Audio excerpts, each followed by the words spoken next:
안녕하세요. 책한민국입니다. 오늘 소개할 책은 자연이 우리를 행복하게 만들 수 있다면, 지은이는 미셸 르 방키엥, 프랑스 국립보건의학연구소 연구소장이자 20년 경력의 신경과학자. 코로나19로 즉각적인 격리가 시행된 후 정신건강과 관련된 지표는 하나같이 비슷한 결과를 내놓았다. 녹지를 누릴 수 없었던 사람들의 심리적 건강이 악화되었다는 것이다. 반면 야외 활동의 혜택을 누릴 수 있었던 사람들에게 격리는 좀 더 견딜만했다. 또 다른 흥미로운 사실도 밝혀졌다.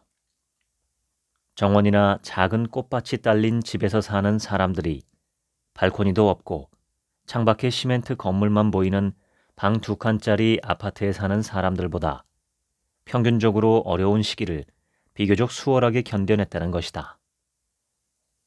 만약 집에 정원이 없다 하더라도 가끔씩 근처 녹지대에서 자유시간을 보내기만 해도 스트레스와 불안이 줄어든다는 사실을 많은 사람이 체감했다. 개개인의 행복을 위해 자연은 결코 없어서는 안 된다. 자연은 우리에게 근본적인 가치를 되찾게 해주고 우리를 자신의 에너지로 채워주고 걱정과 내적 갈등을 잠시 중단시켜준다. 자연은 감동을 주어 스트레스를 해소시키고 행복감을 높여준다. 우리가 자연과 접촉할 때 무언가 특별한 일이 일어난다는 것은 부정할 수 없는 사실이다. 자연의 아름다움은 경탄을 자아내고 감동을 준다. 자연이라는 기쁨의 원천은 결코 마르지 않는다. 나에게 특별한 효과를 가져다주는 자연은 숲이다. 나는 피로감을 느낄 때마다 숲으로 간다. 숲에서 나무를 보는 것만으로도 걱정이 줄어들고 어떤 근심은 그대로 사라지기까지 한다. 내가 언급하는 자연이 의미하는 것은 인간이 창조한 것과 인간이 자연에 가한 모든 변형을 제외한 총체적인 세계다. 인공과 대비되는 자연이다. 그렇기 때문에 자연은 숲, 초원, 바다뿐만 아니라 반짝이는 별과 산속에 이는 바람 등 자연현상 일체를 포함한다. 인간을 비롯한 동물과 식물 등의 생명체도 여기에 포함한다. 인간은 오랫동안 자연과 가까운 사이로 살아왔다. 현재 전 세계 70%에 가까운 인구가 도시에 살고 있지만 1900년대까지만 해도 도시인은 15%에 불과했다. 모로코의 제벨 이르후드에서 발견된 세상에서 가장 오래된 화석에 의하면 인류의 조상 호모 사피엔스는 30만 년 전에 출현했다. 30만 년이라는 긴 시간 동안 자연에 익숙했던 뇌가 정보와 소음으로 가득 찬 인공적인 생활 공간에 적응하기에 200년이라는 시간은 터무니없이 짧다. 수십만 년에 걸쳐온 진화의 양상을 순식간에 바꿀 수는 없다. 환경은 초록색에서 회색으로 급격하게 바뀌었지만 우리의 뇌는 그러지 못했다. 여전히 뇌의 많은 부분은 구석기 시대 푸르른 대평원을 달리던 수렵 채진민의 상태를 간직한다. 1868년 프랑스 남서부 도르도뉴 지방의 크로마뇽 동굴에서 보존 상태가 훌륭한 호모 사피엔스의 해골이 발견되면서 조상의 뇌가 현대인의 뇌와 유사하다는 사실이 입증되었다. 50세 남성으로 추정되는 이 해골은 당시로서는 굉장히 오래 산 축에 속했다. 연대를 추정한 결과 2만 6천 년 전의 화석으로 밝혀지면서 지구상 가장 오래된 현 인류 화석이 되었다. 이를 현대인과 비교해 보면 크로마뇽인 시대부터 현재까지 뇌의 구조는 크게 변하지 않았다는 사실을 알 수 있다. 두뇌의 부피도 1350 세제곱센티미터 정도로 비슷하다. 과학자들은 크로마뇽인이 이미 우리였다고, 바로 현 인류였다고 입을 모았다. 단순히 자연을 보는 것만으로도 개인적 취향이나 문화적 요소에 관계없이 선호도가 나타난다. 이것은 두 진화 심리학자 존 포크와 존 볼링이 실시한 유명한 실험에서 나타난 현상이다. 두 학자는 북아메리카, 유럽, 사하라 이남의 아프리카 등 서로 다른 대륙에서 온 피험자들에게 열대우림, 사바나, 사막, 침엽수림, 화렵수림 이렇게 5개의 생태계 사진을 보여주었다. 사람들은 대부분 사바나를 선호한다고 답했다. 포크와 볼링은 이 연구를 근거로 인류의 조상인 호모 사피엔스가 오랫동안 그들의 근원지에 적응한 결과로 인해 특정 형태의 자연에 대한 선호가 생겼다는 가설을 제시했다. 실제로 크로마뇽인 훨씬 이전의 인류 역사는 아프리카의 사바나, 즉 나무가 거의 없는 탁 트인 경관에서 시작되었을 가능성이 높다. 우리 조상에게 사바나는 생존에 완벽하게 적합한 장소였다. 시야가 멀리까지 닿아 사냥감, 특히 소나 사슴 같은 반추동물을 쉽게 포착할 수 있었고 필요한 경우 풀숲에 바싹 엎드려 포식자로부터 몸을 숨길 수 있었기 때문이다. 나무가 너무 높지 않아 과일도 쉽게 딸 수 있었다. 지금도 사바나를 보고 있으면 편안한 만족감이 든다. 우리 안에 가장 깊숙한 영역에서 느껴지는 만족감이다. 이 느낌은 우리가 보고 있는 자연 안에 생존에 필요한 모든 조건이 확보되어 있다고 스스로를 안심시키는 직감 혹은 본능이다. 자연을 향한 우리의 본능적 애정의 또 다른 과학적 근거는 1984년에 밝혀졌다. 미국의 저명한 자연과학 학술지 사이언스에 게재된 로저 울리히의 유명한 연구 외과 수술 후 창밖을 바라보기가 회복에 미치는 영향으로부터다. 울리히는 어린 시절 신장병을 앓아 방 안의 침대에 누워 몇 주를 보내야 했다. 긴 회복 기간 동안 그는 창밖에 보이는 큰 나무의 존재만으로도 질병에 맞서 싸우는데 도움이 된다는 점을 알아차렸다. 바로 그때 그는 환자가 병실에서 바라보는 창밖의 풍경이 회복에 영향을 미치는 것은 아닐까 하는 의문이 들었다. 그는 10년 동안 미국 내 병원에서 복부 외과 수술을 받은 환자에 대한 정보를 수집했다. 결과는 놀라웠다. 창밖으로 자연이 보이는 병실에 있던 환자의 회복 속도가 창밖으로 벽이 보이는 병실에 있는 환자보다 빨랐다. 병실에서 자연을 보았던 환자는 벽을 보았던 환자보다 진통제도 덜 필요했고 평균적으로 하루 먼저 퇴원하는 결과가 나왔다. 울리히의 선구적인 연구가 발표된 뒤 녹색 풍경이 신체 건강에 미치는 영향을 입증하는 연구가 쏟아졌다. 교도소에 수감된 사람들에게서도 비슷한 현상이 나타났다. 철창 밖으로 자연이 보이는 감방에 수감된 자들의 진료 요청은 그렇지 않은 다른 수감자들보다 낮게 나타났다. 자연이 그려진 포스터를 벽에 붙이는 실험을 했을 때도 결과는 긍정적이었다. 실제 자연 풍경이든 인공적인 풍경이든 단순한 자연 조망에도 인간이 호의적으로 반응하는 것이 확실했다. 네덜란드에서 대대적으로 실시했던 한 연구를 예로 들어보자. 연구원들은 환자 35만 명의 의료 기록과 그들의 거주지 1km 이내에 인접한 생활 환경을 비교 검토했다. 모든 편향을 제외했을 때 자연에 많이 둘러싸인 사람이 특정 질병에 덜 걸린다는 결론이 나왔다. 해당 질병은 당뇨병, 비뇨기 감염, 장내 감염, 두통, 어지럼증, 천식, 상기도 감염, 관상동맥 질환, 목 통증, 등 통증 등 나열하자면 끝이 없다.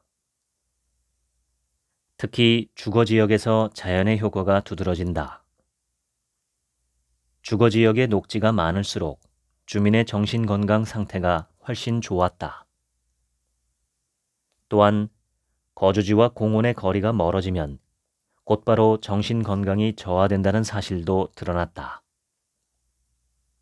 거주지와 공원 간의 거리가 300에서 400m 이상이 되면 심리적 동요가 발생할 위험성이 나타났다.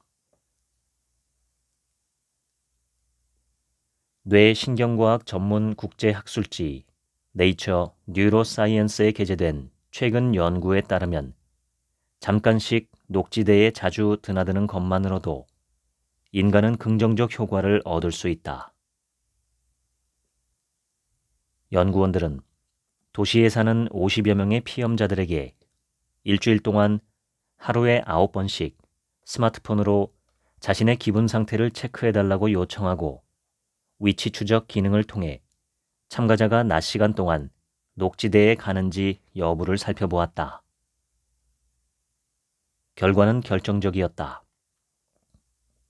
잠깐이라도 녹지 공간에 노출된 참가자의 행복감이 곧바로 상승한 것이다.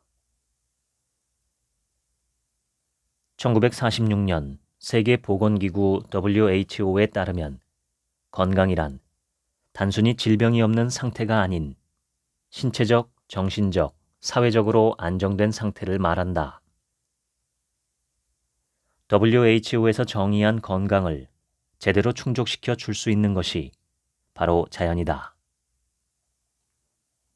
잠시나마 자연에 접촉함으로써 인간은 신체 기능의 재활성화와 같은 신체적 혜택, 창의성과 집중력 향상과 같은 인지적 혜택, 정신적 고통과 불안에서 해방되고 기쁨이 증진되거나 우울감이 경감되는 심리적 혜택을 누릴 수 있다. 이것은 2019년 전 세계 26명의 과학자가 공동으로 집필하여 사이언스에 게재했던 논문에서 내린 결론 중 하나이기도 하다. 숲의 고요함은 우리 뇌에서 가장 오래된 부분이자 신체의 항상성을 유지하게 해주는 자율신경계를 자극한다. 자율신경계는 우리의 의지와 상관없이 인체 생존에 관한 순환, 소화 따위의 식물적 생리작용을 조절하기 때문에 식물성 신경계라고도 한다. 뇌를 가까이 들여다보면 몸 전체로 퍼지는 수많은 신경 갈래가 있다는 것을 알 수 있다. 뇌에서 탄생한 엄청난 수의 신경은 각 신체 기관과 조직으로 연결된다. 20세기 초 미국의 생리학자 존 랭글리는 자율신경계가 교감신경계와 부교감신경계로 나뉜다는 사실을 발견했다. 두 신경계 모두 심장박동, 호흡, 소화기능, 장이나 비뇨계통 장기의 수축을 일으키는 평활근 같은 생체 기능의 자동 조절, 즉 무의식적 조절에 관여한다. 교감신경계와 부교감신경계는 번갈아 활성화된다. 먼저 두려움, 분노, 스트레스 상황에서는 교감신경이 작동하기 시작한다. 신장 바로 위에 위치한 부신을 자극하여 행동에 필요한 에너지를 제공하는 아드레날린, 노르아드레날린, 코르티솔로 몸을 가득 채운다. 정신은 경계태세를 갖추고 전투나 도주를 준비한다. 근육이 수축하고 심장박동이 빨라지며 피부의 혈관은 수축하는 동시에 즉각적인 대응을 준비하기 위해 근육과 뇌로 혈액을 집중시킨다. 이와 반대로 휴식할 수 있는 환경이 갖춰지면 부교감 신경계가 생체 기능의 회복을 돕는다. 부교감 신경계는 중심이 되는 미주신경을 포함하여 정확히 12개의 신경으로 구성되어 각 기관의 기능 속도를 떨어뜨린다. 심장 박동과 호흡의 속도를 늦추고 혈압을 낮추라고 명령한다. 부교감 신경계 덕분에 우리 몸은 활발한 활동 후에 이완하고 음식물을 소화시키고 잠을 잘 수 있는 것이다. 교감 신경계와 부교감 신경계는 대립적으로 작동한다. 한쪽이 활성화되면 다른 한쪽은 대기하는 상태에 있는 시기다. 교감 신경계가 가속 페달 역할을 한다면 부교감 신경계가 브레이크 페달 역할을 한다. 균형이 유지되어야 신진대사, 심혈관 및 호흡 기능, 신체기관과 내장의 기능, 내분비선과 면역 등 모든 신체 기능이 건강하게 작동할 수 있다. 자율신경계와 숲의 관계는 2004년 일본에서 숲이 인간의 건강에 미치는 효과에 대한 연구가 다수 진행되면서부터 알려졌다. 일본 니혼 의과대학교의 칭리 교수는 실험 참가자들을 두 집단으로 나누어 한 집단은 숲으로, 다른 한 집단은 도시로 보냈다. 산책하기 전과 후, 자연을 관찰하기 전과 후에 혈액 샘플을 채취했다. 결과는 어땠을까? 도시에서 걸은 집단보다 숲에서 걸은 집단의 부교감 신경 활동이 100% 증가했다. 숲에서 걸을 때 이완과 휴식을 조절하는 신경의 활동이 활발해진 것이다. 반면 교감 신경계를 가리키는 코르티솔의 농도는 16% 감소했다. 이 연구를 통해 숲에서는 신체의 부교감 신경계가 활성화되어 생리 기능의 속도를 늦춘다는 사실을 알 수 있다. 숲에서 인간은 점차 평정을 되찾게 되어 신체를 재생시키는 생리적, 심리적 행복의 상태가 나타난다. 심신을 진정시키고 호흡과 심박의 템포를 늦추는 것이 바로 숲속 걷기가 가진 효능 중 하나다.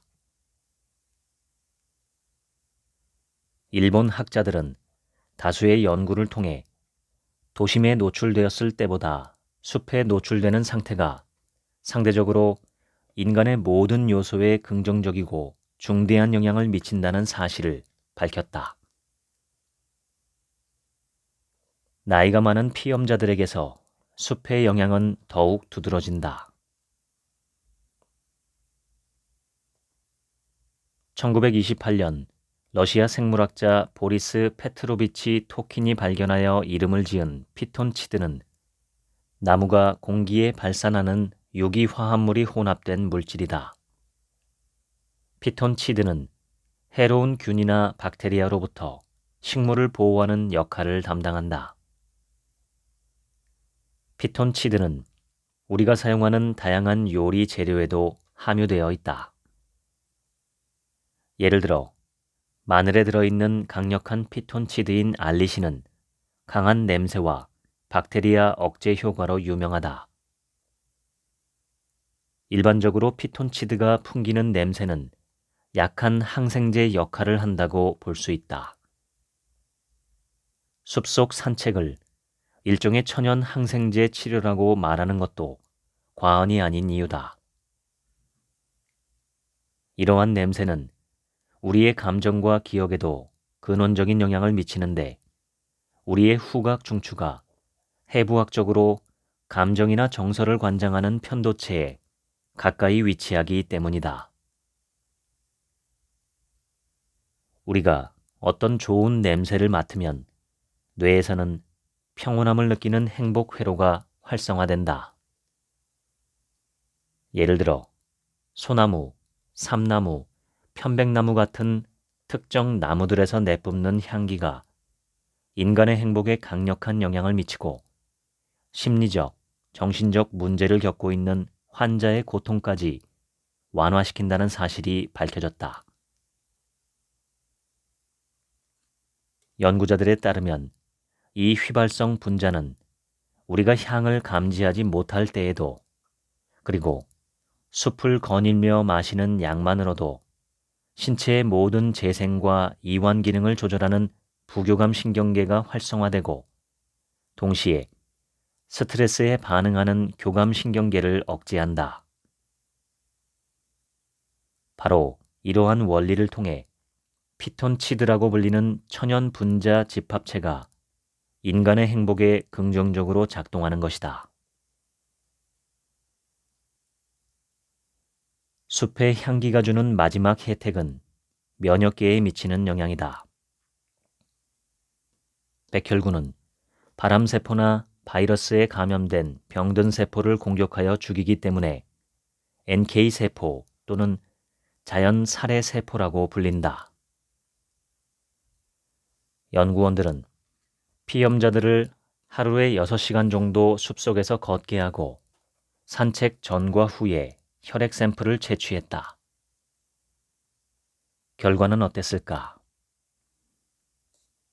연구를 시작하고 이틀 뒤 피염자 혈액의 NK세포 함유량이 50%나 증가했다.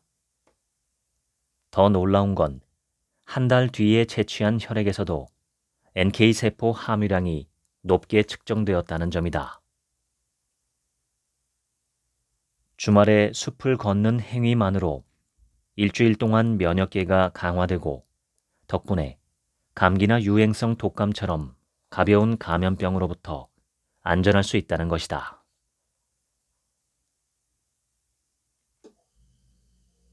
스트레스가 심혈관계에 미치는 악영향은 잘 알려져 있다. 만성 스트레스에 시달리는 사람은 관상동맥 질환에 걸리거나 뇌졸중과 같은 심혈관 질환으로 사망할 위험이 높다. 최근 연구에 따르면 만성 피로의 악영향은 사실 이보다 더 심각하다. 만성 피로가 뇌에 직접적인 영향을 끼치기 때문이다. 염증은 상해를 입었을 때 스스로를 보호하기 위해 신체가 보이는 정상적인 반응이다. 면역계는 감염, 알레르기, 외상성 상해 등 외부 공격이나 바이러스와 같은 내부 공격에 자극을 받으면 염증 반응을 통해 최전방 부대를 파견한다. 침입자에 맞서 싸우기 위해 백혈구를 병사로 내보내는데 그 중에서도 대식세포라 불리는 특정 부류의 백혈구가 혈관을 통해 감염 부위로 보내진다. 이때 중요한 건 면역계가 반격하는 강도가 적당해야 한다는 것이다. 침입자를 제거하기에 충분하면서도 다른 조직을 보호해야 하기 때문에 과도해서는 안 된다. 하지만 미국 피츠버그의 연구원들에 따르면 공격이 만성적일 경우 부시는 코르티솔을 과도하게 분비하고 결과적으로 코르티솔의 소염 효과는 떨어지게 된다. 코르티솔의 소염 효과가 떨어지면 감염 발생은 심해지다가 아예 염증이 장기적으로 자리 잡는다. 이러한 과정으로 만성 스트레스 상태에서 면역계의 기능이 떨어진다. 일반적으로 모든 사이토카인과 그것의 생성은 면역계에 의해 섬세하게 조절된다. 하지만 심리적 스트레스 상태에서 사이토카인이 과다 생성되고 이에 따라 더 많은 백혈구가 활성화된다면 결과적으로 더 많은 염증 촉진 사이토카인이 생성되는 악순환이 생성된다. 면역계가 폭주하면서 면역 반응이 인체에 해를 끼치는 것이다. 코로나19가 확산되면서 이러한 면역 과민 반응에 관한 이야기를 들어본 적이 있을 것이다. 단순히 호흡기 질환이 전파되는 단계에서 그치지 않고 중증 환자가 생기는 원인은 과잉 염증 반응 때문이다. 인체 내에서 염증을 촉진시키는 사이토카인을 감소시키는 것이 자연과 접촉할 때 느끼는 긍정적인 감정이다. 자연은 이러한 조절 효과로 인간의 면역계를 강화하여 건강을 향상시킨다. 반대로 끊임없이 스트레스를 유발하는 도시에서는 염증이 촉발되고 이는 특히 뇌에 중대 질병을 일으킬 수 있다. 뇌의 무게는 1.5kg에 불과하지만 하루 동안 인간이 소비하는 에너지의 20% 이상을 차지한다. 다른 어떤 기관보다도 높은 비중이다. 지적 피로감을 느낀 후 15분만 지나도 집중력이 떨어지고 효율성도 급격히 떨어진다. 호주 멜버른 대학교에서 실시한 한 연구에 따르면 단순히 자연을 보는 것만으로도 주의력과 집중력이 향상된다. 2015년 스페인 바르셀로나에 거주하는 7에서 10세 아동 2,600명을 대상으로 대규모 연구가 진행되었다. 과학자들은 집 근처나 학교 안의 일상적인 녹지 공간에 노출된 아이들이 받은 영향을 1년 동안 연구했다. 분석 결과 녹지 공간에 노출된 빈도가 높은 아이들의 기억력과 집중력이 급격하게 향상된 것을 발견할 수 있었다. 보고서의 결론은 다음과 같았다. 자연 공간은 아이들에게 참여, 위험 감수, 발견, 창의성, 상황 제어, 자아 존중감을 실습할 수 있는 독자적인 기회를 제공한다. 또한 경탄과 같은 다양한 감정을 고취시키면서 인지 발달에 긍정적인 영향을 미치는 심리적 능력도 향상시킨다.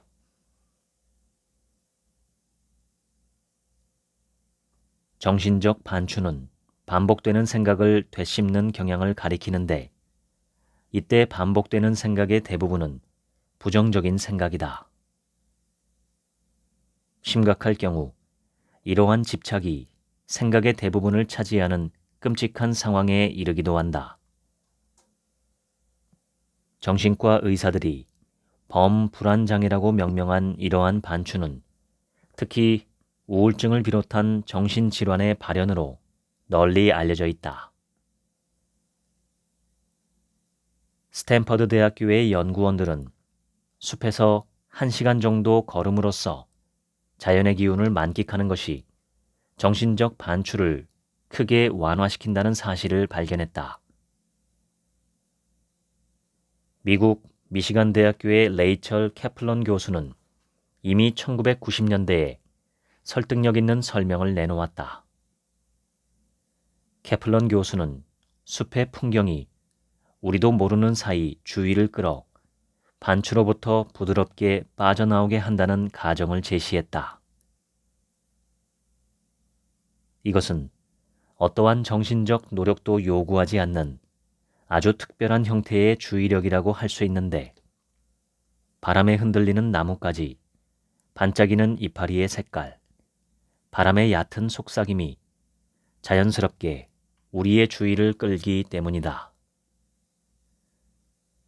게다가 자연의 자극은 강도도 낮기 때문에 감각의 휴식을 줄 뿐만 아니라 주의력을 회복시킬 수 있는 아주 작은 경험인 미시적 회복 경험을 제공한다.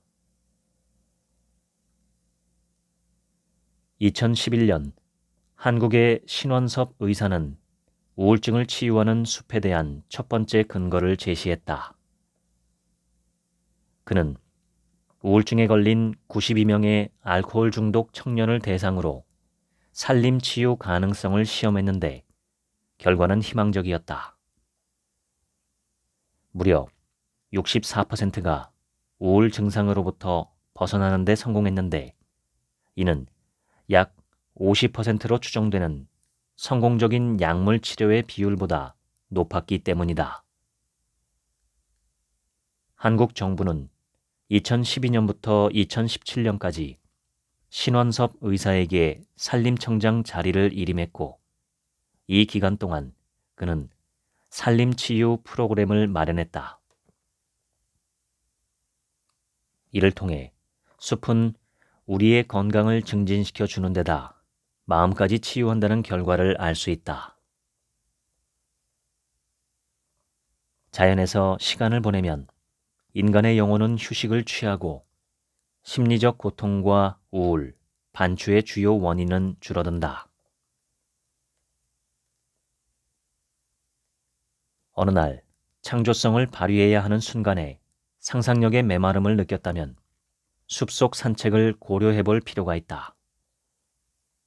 숲을 돌아다니면 창조력이 향상되기 때문이다.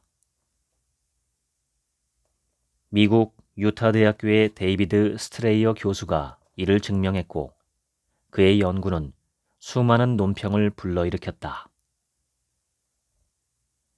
음악가, 작가, 철학자, 과학자 모두 숲속 산책이 영감을 깨우는 이 과정을 잘 알고 있다.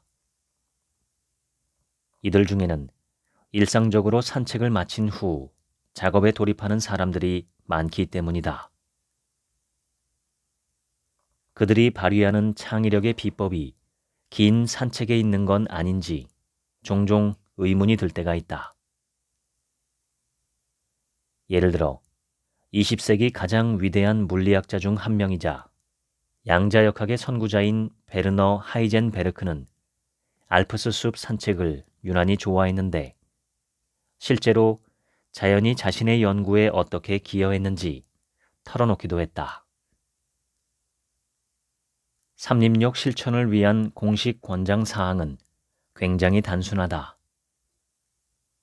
나무가 내뿜는 피톤치드와 공기의 신선함, 초록빛 색깔과 바람이 이는 미세한 소리에 주의를 기울이면서 숲을 산책하면 된다. 딱 한 가지 반드시 지켜야 하는 사항이 있다면 모든 감각을 열어두고 숲길을 걷는 현재에 집중하는 것이다. 수많은 치유센터에 비종교적 명상을 대중화시킨 존 카바진에 따르면 온전한 의식이란 어떤 판단도 하지 않는 자신의 주의를 시시때때로 펼쳐지는 경험에 의식적으로 가져가는 데에서 비롯되는 상태에 도달하는 것이다.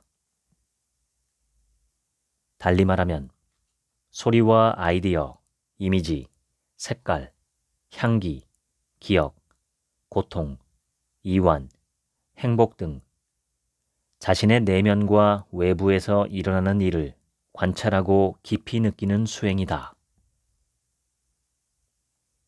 본질적으로 자연은 자기 자신을 마주하게 한다. 전통적으로 종교 분야에서는 숲을 명상과 지혜를 탐구하기에 탁월한 자비로운 장소로 여겼다. 석가모니조차도 숲에서 열반의 경지에 오르고 숲에서 첫 설법을 전했고 숲에서 눈을 감았다.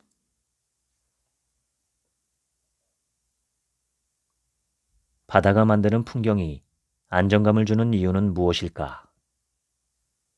간단히 설명하면 우리는 바다 앞에서 본능적으로 어떤 위협도 감지하지 않기 때문이다.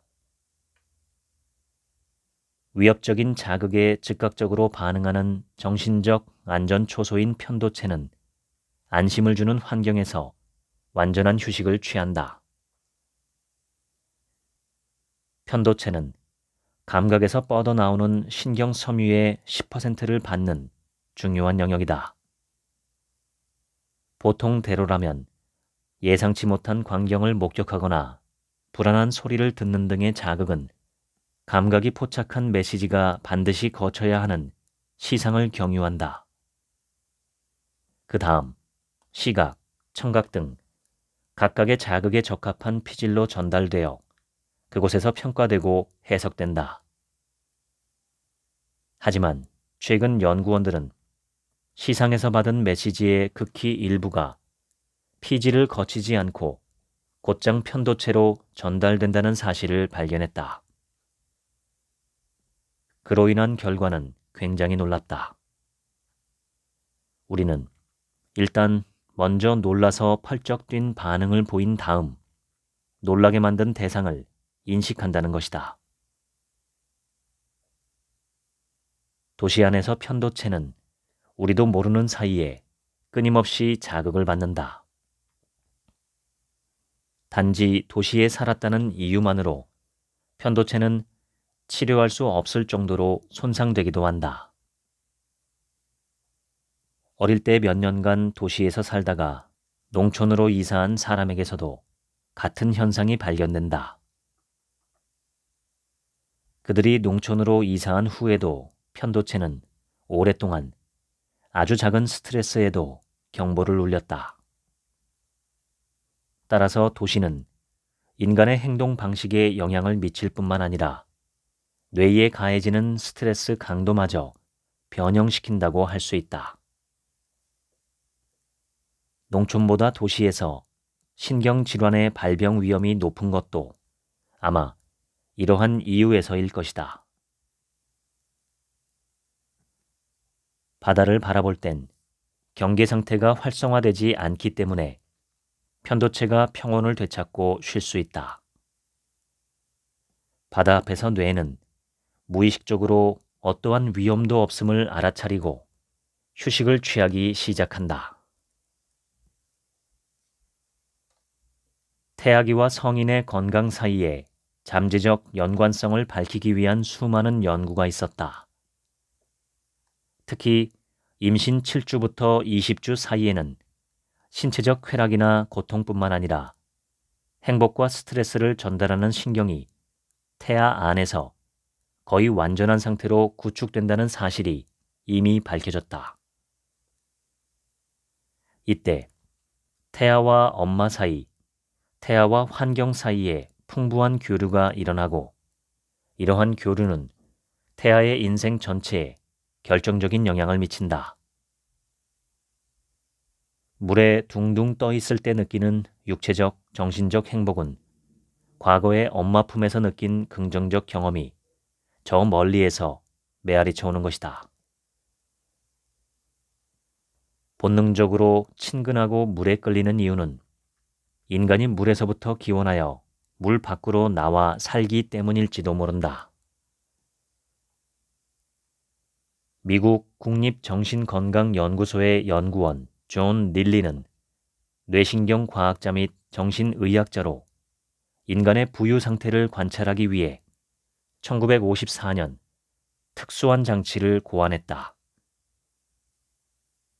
그가 개발한 장치는 피부 온도에 맞춘 소금물에 몸을 담글 수 있도록 만든 고치형 캡슐로 일종의 감각 차단 탱크라고 볼 수 있다.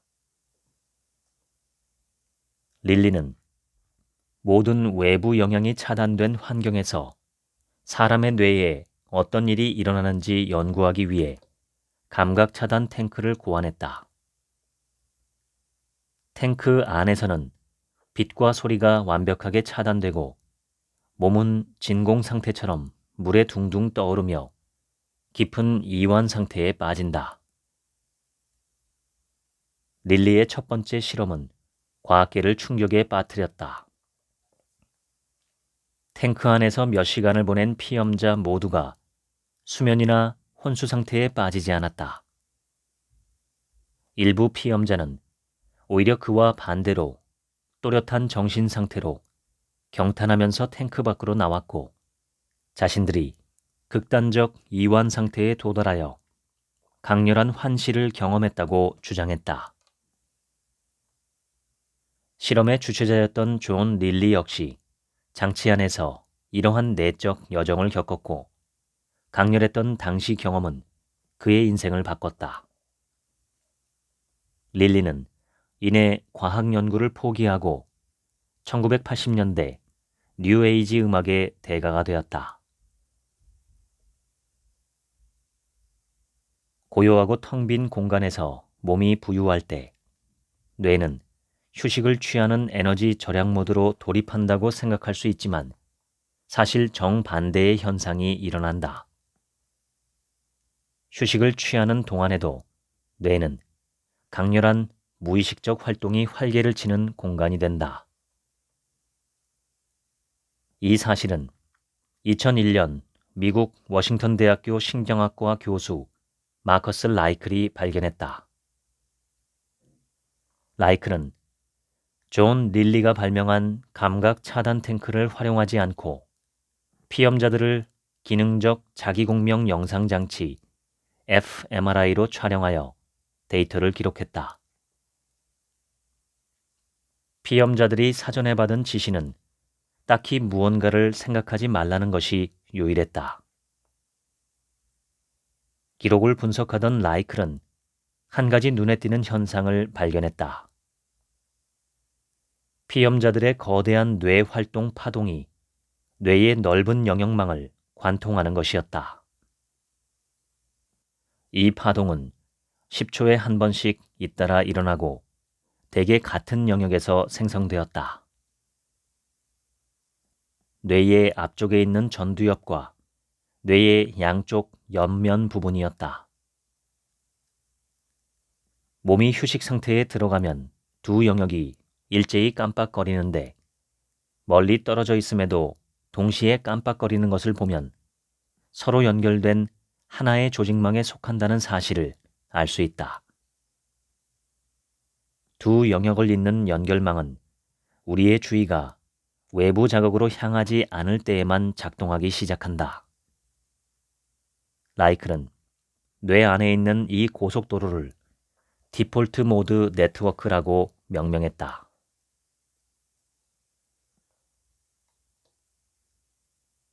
프랑스인들은 새벽이 오기 전 완벽한 정적 속에서 태양의 수평선 바로 아래에 떠 있는 이 순간을 개와 늑대의 시간이라고 부른다.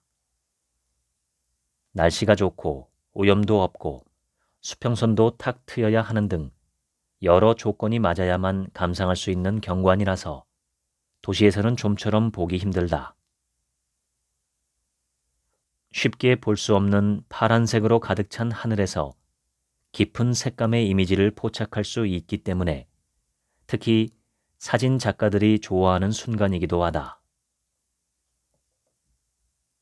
새벽에 기쁨이 소생하는 놀라운 경험은 지극히 생물학적인 현상이다. 태양의 빛이 뇌에 미친 화학적 영향의 결과다. 인간의 생체 시계는 하루와 정확히 일치하지는 않는다. 생체 시계가 정확하고 제대로 기능하기 위해서는 정기적으로 햇살에 노출될 필요가 있다. 다시 말해 태양이 생체 시계와 지상의 시간을 동기화하는 것이다. 햇빛이 줄어드는 초저녁이 되면 수면 욕구를 관장하는 멜라토닌이 분비되고 햇빛이 세상에 드러나면 그 즉시 멜라토닌 분비가 줄어 생체 시계의 시간을 조율한다. 30만 년 전 호모 사피엔스는 아프리카에서 출현했을 때부터 태양과 함께 잠들었다가 깨어났다. 태양의 리듬은 그들의 뇌에 깊이 각인되었다. 그래서 오전 3시에서 4시에는 되도록 일어나지 않는 것이 좋다. 인체가 느린 속도로 작동하기 때문이다. 그 시간에 일어나게 되면 호르몬이 우리의 감정을 침체시키고 슬픈 생각에 잠기게끔 만든다. 반면 새벽은 기적을 일으킨다. 날이 밝아올 무렵 햇빛이 멜라토닌 생성을 중단한다. 햇빛을 인지한 눈은 생체 시계에 야간 호르몬 분비를 멈추고 세로토닌, 아드레날린, 코르티솔 같은 다른 물질을 분비하라고 뇌에 지시한다. 그런데 태양광선의 다양한 색깔 중에 인간의 정신에 가장 큰 영향을 미치는 색은 무엇일까? 바로 파란색이다. 멜라노핀을 활성화하는 파란색은 하늘의 색깔과 같다. 그렇기 때문에 동쪽 하늘이 훤히 밝아올 때 인간은 자연스레 기상하게 된다. 연구원들은 파란색이 뇌의 일부 기능을 자극한다는 사실도 증명했다. 질 반드발 교수는 뇌가 푸른빛에 노출되면 집중력, 특정 행동과 기억의 억제 등의 집행 통제가 필요한 인지 과제를 수행하는 역량이 증가한다는 사실을 증명했다.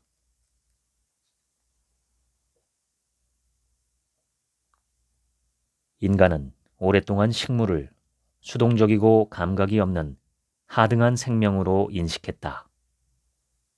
하지만 최근의 발견은 이러한 개념을 완전히 뒤엎어버렸다. 식물의 행동 방식은 인간의 생각보다 훨씬 더 정교하고 복잡하다.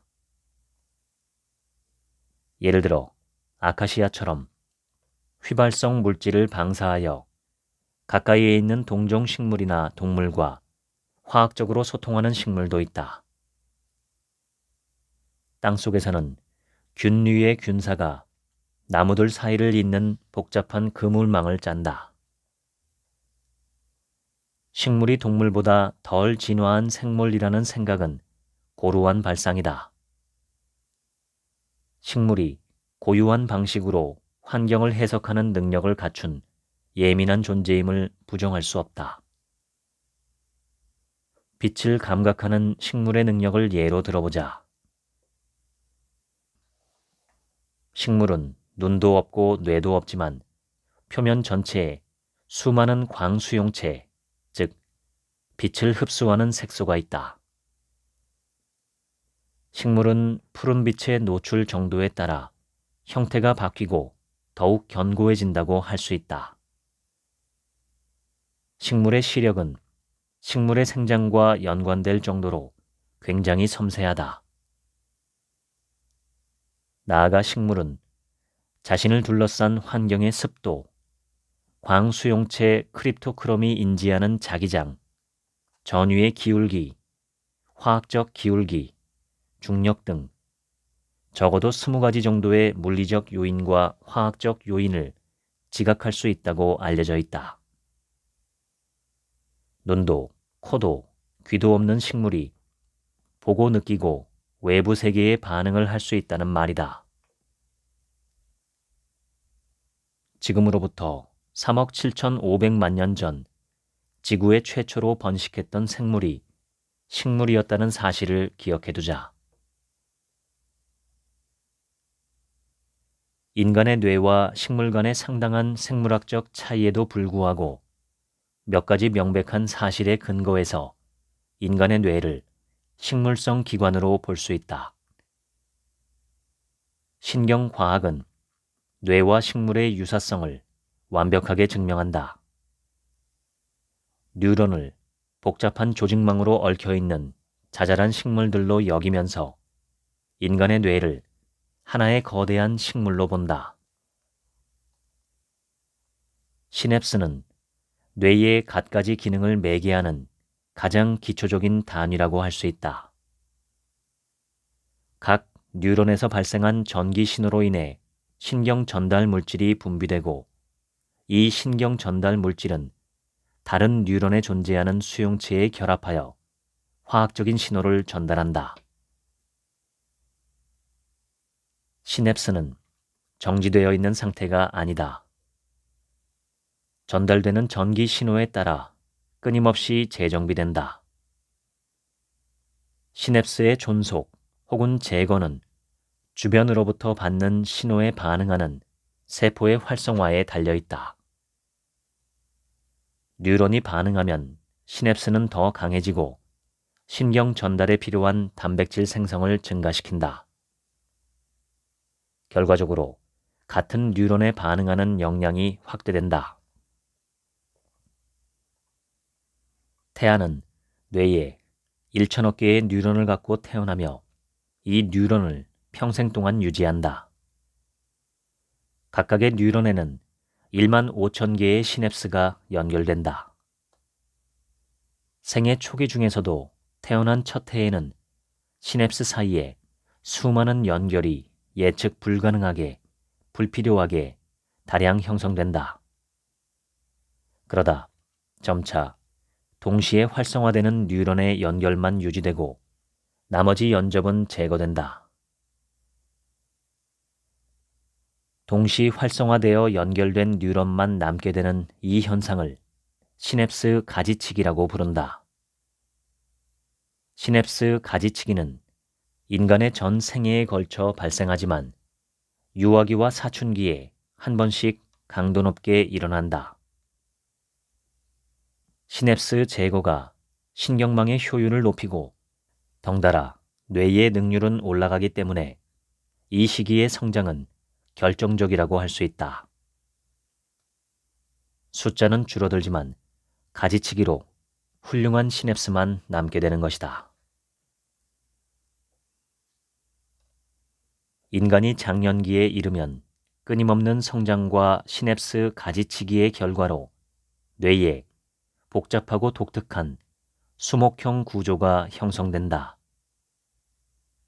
뇌의 단면은 과학자가 아니어도 쉽게 이해할 수 있을 정도로 나무의 모양이 두드러진다. 극도로 풍부하고 섬세한 뇌를 보고 있으면 아름다운 식물계가 자연스럽게 연상된다. 프랑스 철학자 질 들레즈는 인간의 뇌를 다음과 같이 설명했다. 많은 사람들의 머리에는 나무 한 그루가 심겨 있다. 하지만 뇌 자체는 나무라기보다는 복잡한 식물이다.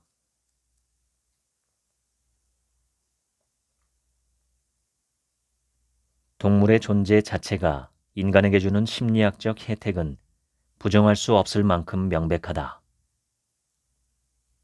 단지 동물을 쓰다듬는 행위만으로도 인간의 몸에서는 스트레스 예방 호르몬인 엔도르핀 분비가 증가하고 동시에 스트레스 호르몬인 코르티솔이 줄어들어 행복감을 느낀다.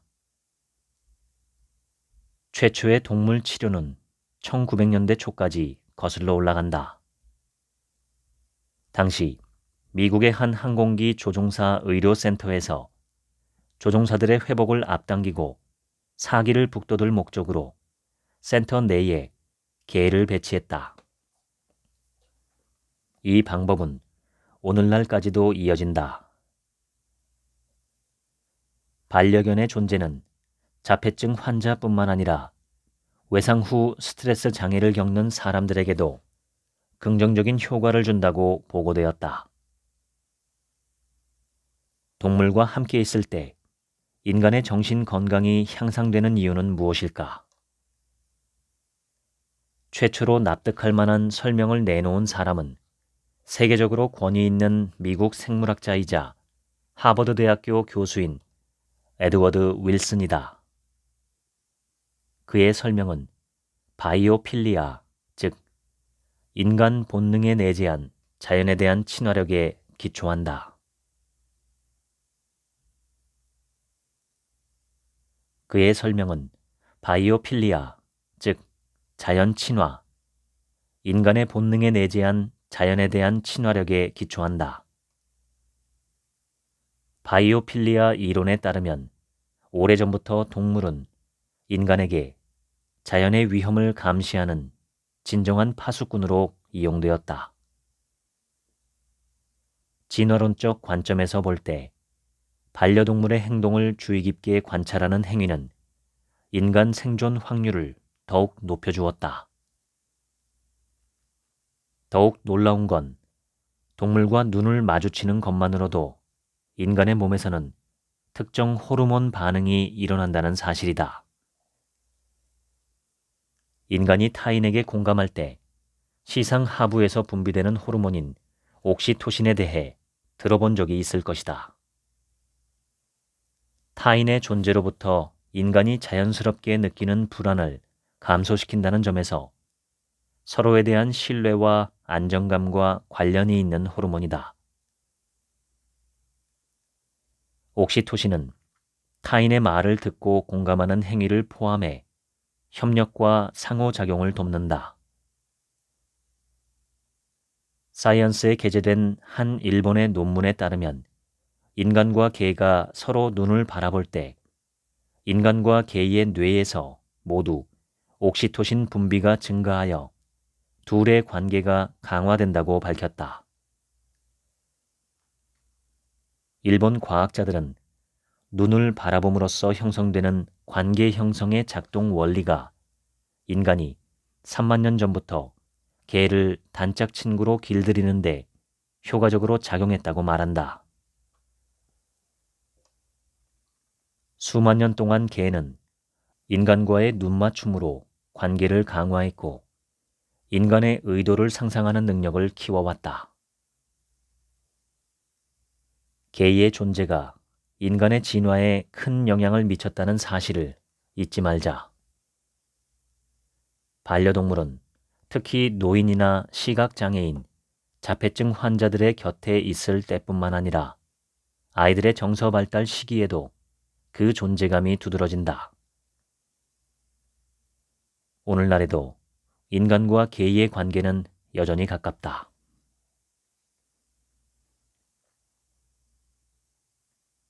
인체에서 미생물의 혜택을 가장 직접적으로 받는 영역은 어디일까? 대부분의 내장이 모여있는 배 속이다. 배에는 우리의 기분이 깃들어 있다. 배가 더부룩하다. 소화하기 어렵다. 역겹다 등 일상에서 자주 사용하는 이러한 표현들은 배와 감정 사이의 깊은 관계성을 드러낸다. 인간의 배는 소화 시스템을 돌볼 뿐만 아니라 뇌와 정보를 교환하는 약 2억 개의 뉴런이 활발하게 활동하는 장소다. 그 뉴런들이 소화관을 따라 감겨있는 장신경계는 식도에서 출발해서 항문까지 내려가며 10에서 12m까지 늘어나 약 400제곱미터의 장의 표면을 덮는다.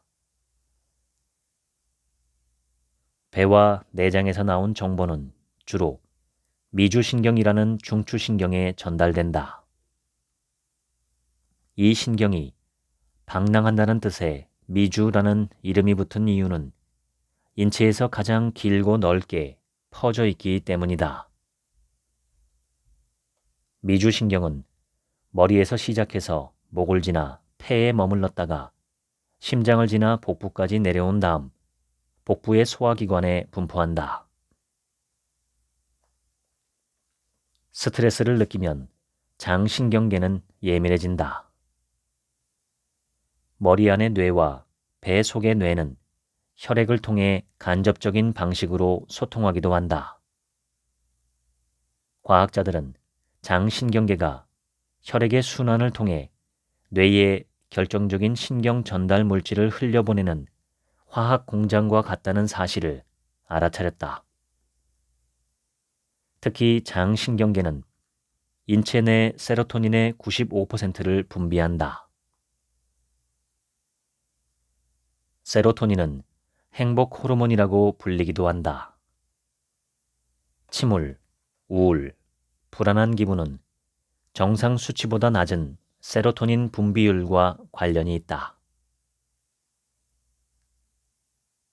소화 점막은 수많은 외부 분자, 미세한 진균, 100여 개의 서로 다른 종의 약 100조 개의 바이러스와 접촉한다. 박테리아도 여기에 포함된다.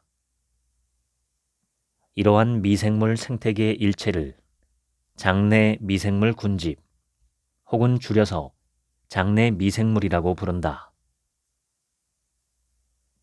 작은 생물이 군집을 이뤄 만든 무게는 두뇌보다 조금 더 무거운 2kg 정도다. 미국 버클리 대학교 연구원들은 장내 미생물과 인간의 기억력 사이에 관련이 있다는 연구 결과를 발표했다. 나아가 아일랜드 코크 대학교의 연구원들은 어린 쥐의 대변에서 채취한 미생물을 나이든 쥐에게 이식하기만 해도 나이든 쥐의 기억력과 연관된 장애의 발병을 크게 감소시킨다는 사실을 발견했다.